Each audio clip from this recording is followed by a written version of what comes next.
when you're not fulfilled as an actor, does that mean that you're lacking generally in your life? I feel like it's important for anybody, but especially for artists, to also be aware of all these other categories that you play into in your life. I'm not just an actor. What else am I? I mean, not to go. Many identities. You're many identities, right? Woman, your, I don't know, sister, Exactly. daughter. Totally. Exactly. Sorry. And totally.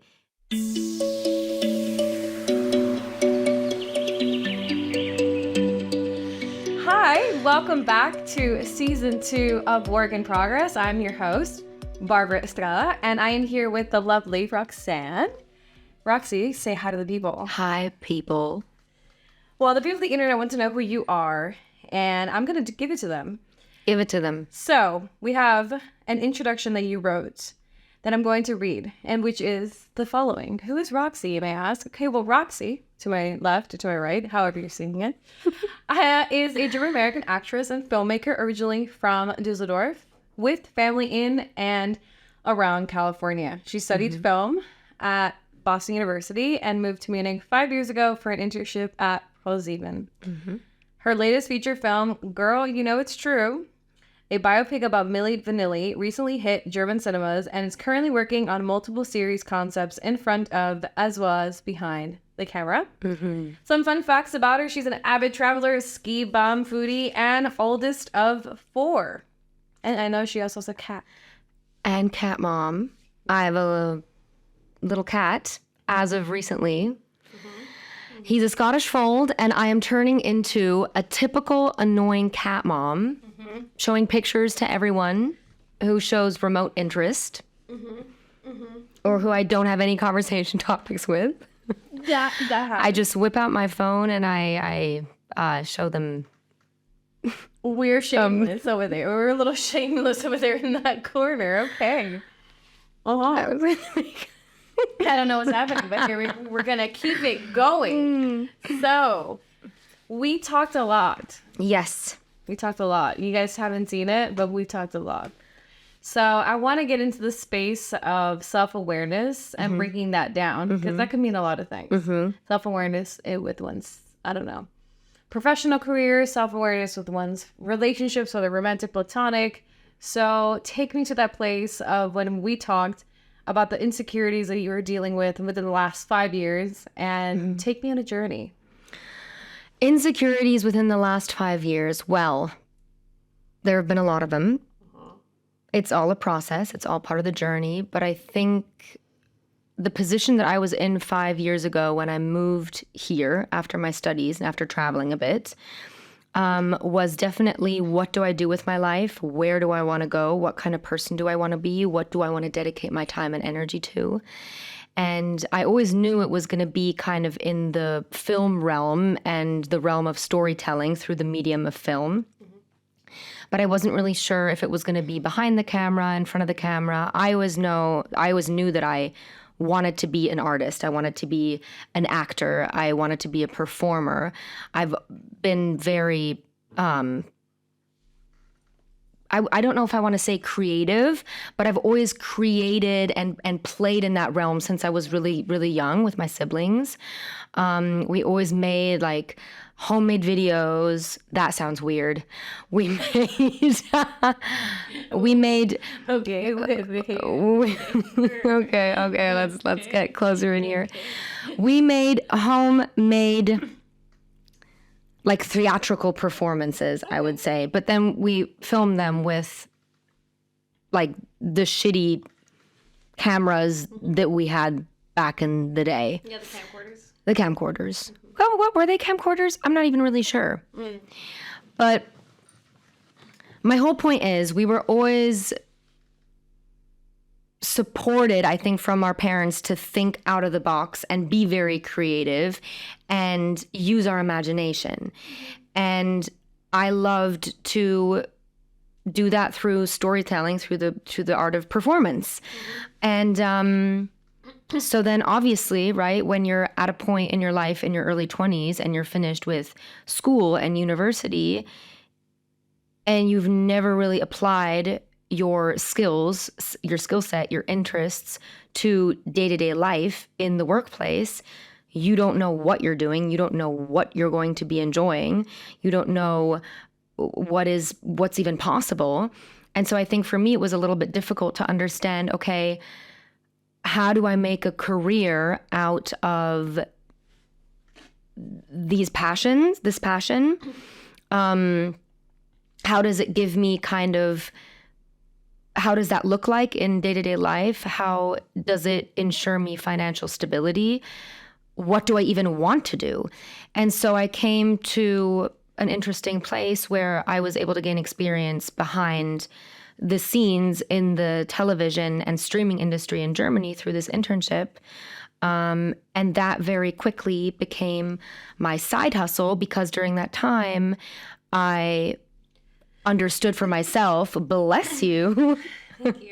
I understood for myself that I really wanted to follow my passion and be an actress. And that came obviously with a lot of insecurities. I think it took a bit of time. I think it took, how old was I? 23 at the time.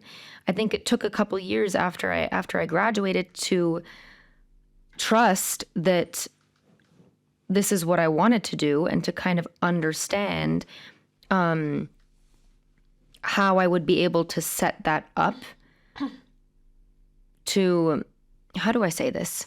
Let's rewind. I was following. You were following. Yeah, it was going somewhere.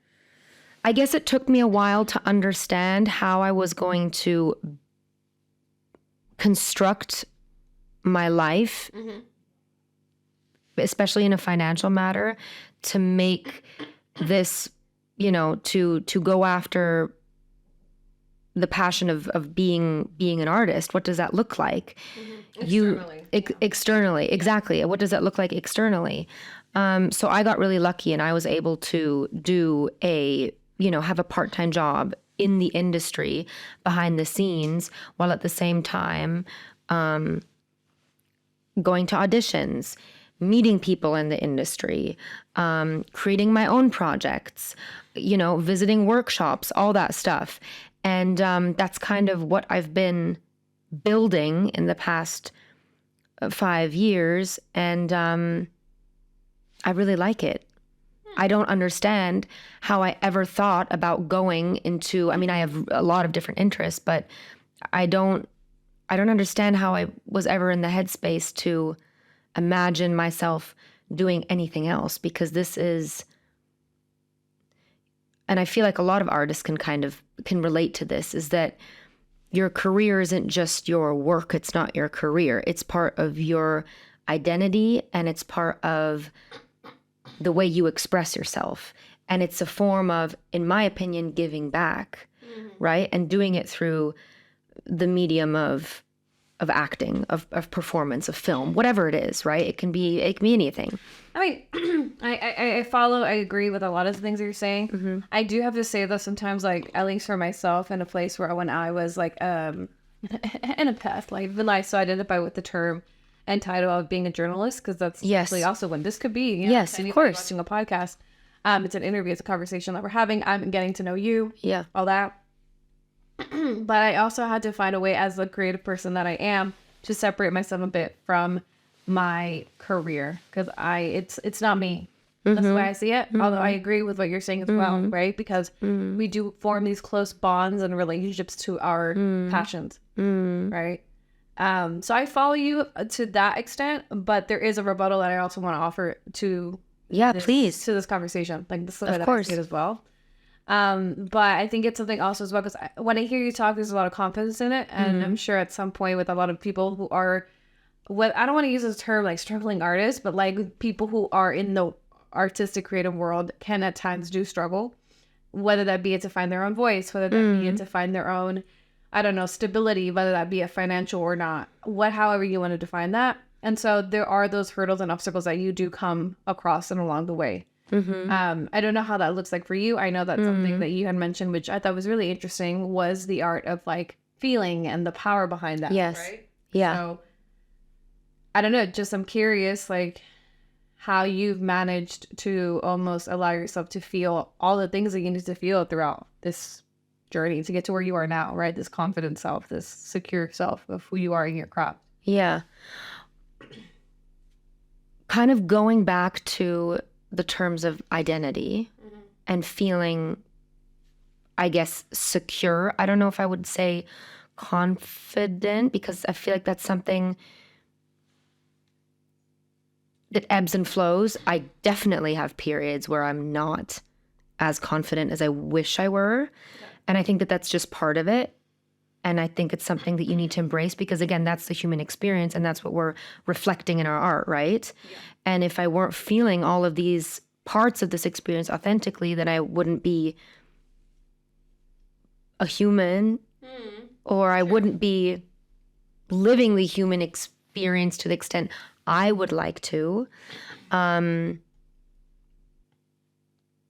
it would make it more difficult for me to connect with my art.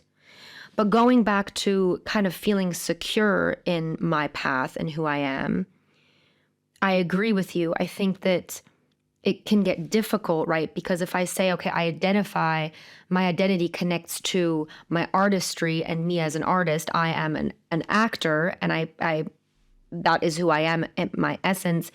I feel like it's difficult, as you say, because at some points, maybe when it's not, when you're not fulfilled as an actor, does that mean that you're lacking generally in your life? I feel like it's important for anybody, but especially for artists, to also be aware of all these other categories that you play into in your life. I'm not just an actor. What else am I? I mean, not to go. Many identities. You're many identities, right? Woman, your, I don't know, sister, Exactly. daughter. Totally. Exactly. Sorry. And totally. And I think that can help when you are going through these insecurities, maybe if you're lacking confidence, is to be aware that you aren't just this one thing. You are many things. But I think if you especially if you're starting out and you're still trying to kind of find yourself, I think art can be a really, really lovely, helpful, beautiful, important form of expression, to express whatever you are going through, right? Yeah, it's cathartic. It's a cathartic release. That's why, totally. What you had said earlier about going to the movies and watching something to be able to have an emotional experience. And Exactly. I guess a lot of people don't maybe see it like that, like at surface value. But if you really sit there and think about the idea of like, okay, what is it that we get from watching a movie, right? Or going to the movies, right? Yeah. And also, where do you go to, I guess, let your emotions run wild? Watching a movie is one of those places, right? It's Exactly. It's one of them. Exactly. Whether that be to cry or to laugh or to get angry or to, I don't know, I don't want to say ponder, because I don't know what you would associate that with, that feeling, but that essence. Yeah. Of course. And it goes back to that root of the art of feeling, right? Yes. I think in everything, in every sense of the word, of what we do as creatives, it's all about like the creative expression of feelings. Exactly. And I think it goes further as to just, from a kind of selfish point of view, I'm doing this to release my emotions and I'm doing this to express myself. I think it goes farther into you're giving back and you're connecting. You're connecting with the audience. You're connecting with the listener. You're connecting with the viewer. You're connecting with whoever is there to experience this expression. And in so, you're allowing that person to go through whatever you are feeling without having to put words to it. You know what I mean? Yeah. So anyway, that whole topic of like self-awareness, the whole feeling, the cathartic release of it all, the plays, the emotions, where does it go? Yes. Now, take me there. I mean, like, I just like, I would like to know, because for those who are watching, I think also it's important to like even just like get a little bit more into the personal of that whole journey, right? That that I don't want to call it like a hero's journey, but like I guess you could say, for lack of a better word, because you eventually come to a place of acceptance and like embracing, right? Yeah. Embracing these phases, these insecurities, all of it. Yeah. But what was that like, for you? And this is all very intersectional. This could be from the perspective of you as a woman, the perspective of you as a creative, the perspective of you as an actor, what have you.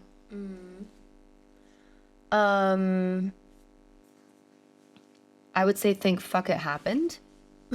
Okay. Yeah. Because otherwise I would probably be living an idea of what I should be living and who I should be. You mean in terms of like embracing just self-awareness or embracing self-awareness, but also embracing yourself, who you are now. embracing who I am now? Yeah. I mean, I feel like there's no other way to do it, Yeah. And I think you're always growing and changing and I think there's no other way to do it if you're not going to embrace who you are and fully trust yourself and fully be yourself in all your pride and glory. I mean, it's just tough. It's just draining, to pretend to be something that you aren't, I would say. Okay. Okay, so now to my other point there, right? Because there was something that we had talked about earlier as well that I wanted to bring up, which was also even the insecurities within your craft. So does anything come up whenever you hear the word insecurities, and let's say being an actor? And I think this could be applicable to creatives in general, no matter the medium, whether that be it music, whether that be it the visual arts, writing, you name it.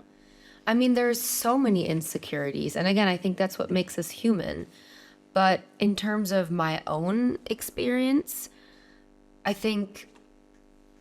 because I work project-based, right? I'm always faced with rejection and the unknown. And that's why I think it's really important to build, going back to knowing who you are and what you need to function in the right way, what you need that makes you happy, whether that's a routine, whether that's, the right people around you, which I always think that that's an important part, whether it is being in the right environment, whether it is sports, like anything where creating a container, a healthy, safe container that will let you thrive no matter what position you're in your creative endeavors, because it can be ups and downs. I think that's really, really important. But in terms of insecurities, I mean, I'm faced with rejection every single day. And it's just something that parallel to me having to be vulnerable and completely open and let people, really see the deepest parts of me when I am, on stage or in front of a camera. At the same time, I really need a tough side that allows me to let rejection just kind of project back off. Yeah. And I can't let that get to me. But that's a big part. Obviously, you go through phases and times where there are projects that you wish you booked and that never see the light of day, or that go in a different direction. Yeah. And I guess it's just like not taking it personally. Yeah. Not taking it personally, not taking rejection personally. Yeah. Understanding that even if it feels like the 100th no, which sometimes it can be, understanding that this isn't going to be like this for the rest of your life. And I think it's like that applicable for anything. It can be the same way in, relationships. It can be the same way in, friendship failures, whatever it is. I think it's about really viewing it in a realistic sense and saying it's not as dramatic as I'm making it out to be. It's not personal, and just keep going, Something else that you touched on, I want to take it back, which was to this topic of self-awareness and artistry and the intersectionality of that via a form of therapy. And I know you didn't want to say that word and like have it, trigger some people on the internet. If you're listening or watching, feel like, oh yeah, my craft is my therapy, because I guess one does not replace the other, but it is a form of that, cathartic release that we keep bringing up and talking about. Yeah. So yeah, expand a little bit on that. So my sister studies, or she just finished her psychology degree. Congratulations, Romy. So proud of you. And we've spoken so much about the parallels between what she's learning and what I'm learning, whether I'm doing workshops or working on pieces, on characters. And we talk so much about the parallels because, again, I'm dissecting myself as best as I can, and then dissecting a character. And that's basically what she is learning to do in her studies. And there are a lot of parallels between certain forms of therapy and exercises that we do in certain acting methods they're very, very similar. For example, when you catapult yourself back into a past situation to, in the acting sense, retrieve emotions and experiences that mimic whatever you are portraying in a scene with a character. And you actually then have the chance, similar with therapy, to reprogram whatever happened in your reaction to whatever happened in those moments in the past. So say if I'm working on a scene, right, I can speak to this person. I can literally use certain methods to place a person in a situation from my past in my life in front of me, and I can speak to them. And again, it can be a very cathartic release when you can say things to them that you maybe have never said before, whatever that is. And if, in acting, it's not about figuring those things out and healing them, but at least it can work as a way to reflect and see, aha, that was a moment that maybe hit me in certain ways more than I thought they did. And at least then you're aware of those things. You know what I mean? Does that make sense? Anyway, there are also a lot of forms of therapy that are, art therapy. We have a good friend in Florida that does art therapy, music therapy. Yeah, there's so many. No, the list goes on, Yeah. It does. Yeah, no, and I think, seeing it in that perspective as well makes, immediate sense. Totally. I was just very curious, what your thoughts are on that, because I know that was it's something fascinating. that came up. Yeah, it really, really is fascinating. There's so many different types that tackle, that tackle searching for characters and stuff in different ways. There's a really interesting method called source tuning developed by a German acting coach called Jens Roth. And what it does is it works with energy in your body. So you're acting out of a place of, instead of, working with personal experiences from your life in your past, you are acting out of the energy in certain parts of your body. Anyways, but he's developed a whole, I just met him in Berlin last week for the Berlinale, and he was talking about how he's worked with a therapist to develop a crossover between source tuning and therapy. It's fascinating. Yeah. I just love whenever you get more technical and all that stuff. It's all that's where you start hearing the actor in you. It's really I guess in a way just very knowledgeable. You learn something. I learned something. So that's just wanted to give a little shout out there to you and your passion. So actually, we didn't touch upon this, and I really want to get into the whole tapping into certain emotions. And I know we talked about that a little bit, and I would say a little bit extensively, because I know you and I tap into certain emotions that are easier, and maybe for you it's easier than me, and vice versa. for example, like I could easily tap into anger, and I know you don't. I don't know if you thought about like why that's the case. Maybe there's a reason for it, but for me, it's just like I could tell you that the reason why I could easily tap into that feeling is because at a young age for me, I've always been able to rage, and I know why. That's a protective mechanism. From when I was younger, in my days of when I was bullied. Don't cry, it's okay. But it's true, and that happened, and then I was able with my therapist to source it. Like, oh, now I found the source of my rage. It came from that because for me, I find rage to be a funny feeling. It sounds like crazy to say that, but that's how I see it.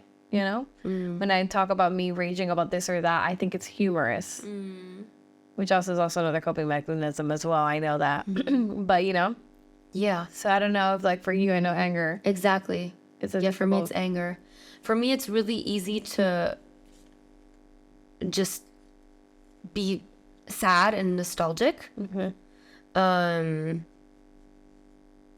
haven't really understood why yet. I do think a lot of it has to do with male and female stereotypes. 100%. And I think that a lot of men can easily tap into their anger and their fury and rage. And I think for women, it's not everybody, but I think it's possibly more automatic to be more in their sadness. Yeah, because that nurture. Exactly. element. Yeah. And don't get me wrong. I do feel rage and anger. And I think it's more of like the expression of it is a little bit more alien to me because maybe it's because I grew up kind of thinking, I grew up in a very, very loving household, a very attentive family, a big family, a very physical affect, a lot of physical affection, words of affirmation there all the time. Both of my parents very present, and maybe I'm not sure. I haven't figured it out yet. It doesn't have to be for now for the podcast, Yeah. but I'll let you simmer, think with that, Totally. It's been something I've thought about a lot, but I think it's, what I think it is? I think I haven't allowed myself to go there yet for whatever reason. And I think that's just something that I need to explore in myself, is that I am allowed to take in that space. We spoke a bit and take up that space. We spoke a bit about family dynamics. I'm the oldest of 4, and I check off all the stereotypes as an oldest sibling. Yeah. I love my youngest siblings, and I've always functioned very well as, the responsible one, the leader, you need to be someone that they're going to look up to, that kind of idea. Yeah. You had to assume that. Exactly. That role. And so, and I did. And I there was a lot of, parts about it that I don't mind. But that's a very natural kind of position that I take in now in my adult life as well. Taking responsibility for other people and other situations around me, even though I don't necessarily have to. Yeah. And I think giving myself the space to express even these maybe not so acceptable expressions of rage and anger, for females in our society, I guess I'm learning to allow myself to express myself in that way and take up that space. Yeah. Instead of be the responsible one, be the one that has to have it together, whatever that is. Yeah. Possibly that. Yeah. There was also something that you mentioned that was interesting in the workshops that you've been to, how like men easily come into this feeling. Oh yeah.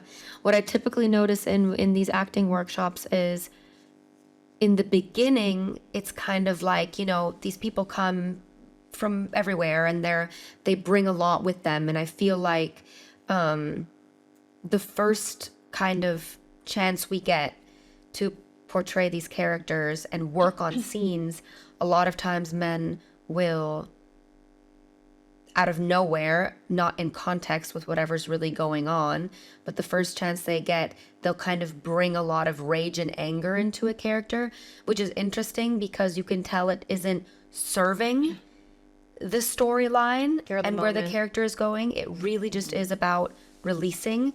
And that's why going back to emotions, especially for acting, not to get too technical again, but there is a lovely woman called Ivana Chubbuck, and her theory is all about what is your character's goal? And the emotions are the fuel that get you to whatever this character is trying to achieve, your objective. Yeah. What is my goal in the scene? What do I want? Yeah. What do I want to create within you? What do I want from you? What do I need from you? And the emotions are just the fuel that get me to achieving whatever this goal is in the scene, in the overall character arc, whatever that is. But anyways, so it is interesting how a lot of men feel the need to express this rage, express this anger. And these workshops. Well, I think these workshops are the space that it allows them to rage. Also, it's also like the acceptable feeling for men, publicly speaking, society speaking. Because, you don't, I mean, I would be not surprised, but almost relieved if those same exact men cried. Oh, yeah. You know? Yeah. It would be so lovely to see a man vulnerable. Yeah, just as much as you would see a woman. Not to gender the conversation, but Yeah, exactly. But that's why we go to the movie theaters and, you know. Or we stay in the comfort of our beds watching Netflix. Exactly. To experience and see and be a part of these journeys and feel whatever these characters are feeling, you know? You gotta love it. You gotta love the power of feeling. Yeah. I got a lot of feelings. Cries and delusion. She doesn't go here. No, I just have a lot of feelings.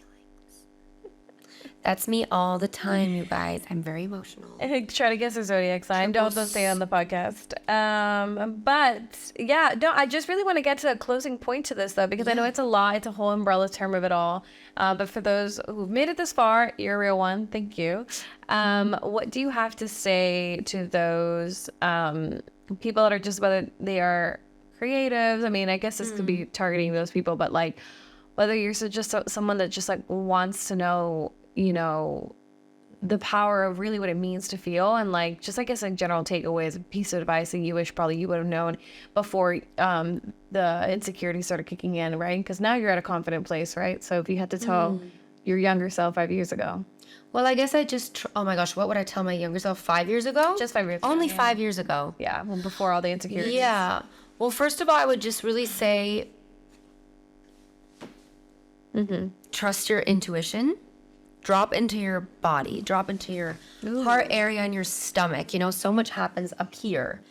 And it's like we can't feel if we're not in our bodies, if we're not tapped in. And trust that and move from that, you know? If you're having a difficult conversation or any conversation, it needs to be coming from here, because this is, I feel from down here. Nothing. No logic. No logic. Well, no logic. I don't know if I would say no logic, but just I would say trust your intuition. Okay. And for myself 5 years ago, oh my gosh, I mean, that was when I kind of started to pursue my career as an actor. Even though, you know, as artists, we are always creating. There's not anything I need to achieve or do to be an artist, in my opinion. You just are. You can't help but create, you know? So even if you're a musician and you're not booking gigs or you're not selling records or whatever, well, you still are an artist. You don't need anything external to, you know, validate that. And yeah, I would just say trust yourself, trust your intuition, learn to set boundaries. Big thing is community and environment. Put yourself in an environment, surround yourself around with people that inspire you, uplift you, support you blindly. Yes. Point you in the right direction when, well, actually, no, just shut up when you're going into the wrong direction, because that's an experience you need to make, that's something I need to learn as an oldest child, is to shut up about people going possibly in the wrong direction. It has nothing to do with me. And they need to make their own experiences. And actually, it has everything to do with me because it's a reflection of whatever the fuck I'm going through. But surround yourself with the right people. Community is everything. They can inspire you. And again, you plant a seed in the right soil and it blooms. It's important. Your environment is important. Put yourself in rooms and circles and areas. Surround yourself in the energy that is going to allow you to bloom. And that'll serve you. Yeah. And that'll serve you and it'll serve others. Well, I gotta say, now that we've made it this far into the conversation, thank you. Thank you. Thank you for being here. Is there like anything that you want people to know right before we wrap up? Anything that you're working on? Anything that you want them to know? Just before we sign out. Yes, I have questions for you. Oh, okay. Like what? What has inspired you the most in the last couple of years?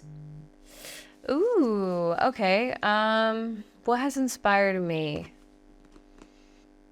What has inspired me? So I would say that the things that have inspired me have mostly been the people that I've been surrounded with, which confirms what you're saying. I think also even places, but that's another day for another podcast. But I would say definitely the people that I talk to, that inspires me. And also the music that I listen to inspires me a lot. Music plays a huge role. I think on my Spotify Wrapped, I had like 60,000 minutes that I listened to last year, which I think is a wild amount of time. Like who has that amount of time? I guess I do. So I would say, yeah, definitely the people I surround myself with, they inspire me a lot. Just like you know, just like, and I'm not saying that because you're here in front of me and I'm because we're delusional after trying to record this podcast so many times. You know, here we are together. And eating so much chocolate. I know. So I think we're a bit chocolate wasted. Listening to tutorials about batteries with weird accents. In David Attenborough's voice. Yeah, for sure.